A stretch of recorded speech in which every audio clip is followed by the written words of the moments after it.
লাকুম আদুউম মুবিন, সে তোমাদের প্রকাশ্য শত্রু। কোরআনের মধ্যে অসংখ্য জায়গায় মহান আল্লাহ তাআলা শয়তানের কথা বলেছেন। তো মহান আল্লাহ তাআলা বারবার কেন শয়তানের কথা বলছেন? শয়তান তো শুধু আমাদের শত্রু না, আমরা যদি ইহুদিও হই, আমরা যদি নাসারাও হই, আমাদের পিতামাতা আদম আলাইহিস সালাম, তারাও সবার পিতামাতা আদম আলাইহিস সালাম। তো আদম আলাইহিস সালামের শত্রু কে ছিল? শয়তান। আমরা এখনো আমি যদি ঢাকা ইউনিভার্সিটির স্টুডেন্টে বলি তুমি তোমার চাচার সাথে কথা বলো না কেন, তো বলবো আমার বাবার শত্রু, আমার বাবার সাথে ওর ঝামেলা আছে। ওকে, তোমার বাবার সাথে তার ঝামেলা আছে, কিন্তু তোমার বাবার বাবা আদম আলাইহিস সালামের সাথে তো শয়তানের ঝামেলা আছে। তো তোমার সবচেয়ে বড় ফাইট কার সাথে হওয়া উচিত? শয়তানের সাথে হওয়া উচিত।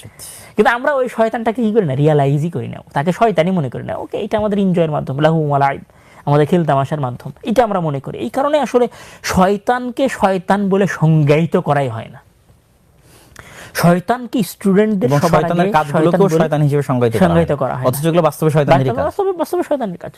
এজন্য স্টুডেন্টদের জন্য যেমন লক্ষ্য নির্ধারণ করা জরুরি, যেমন ইলমের গুরুত্ব জানা জরুরি, যেমন বহির্বিশ্বে ইলমের যে প্রতিযোগিতা চলছে সেটা জানা জরুরি, তার সাথে সাথে জাতিগত হিসেবে আমাদের উন্নয়ন জরুরি।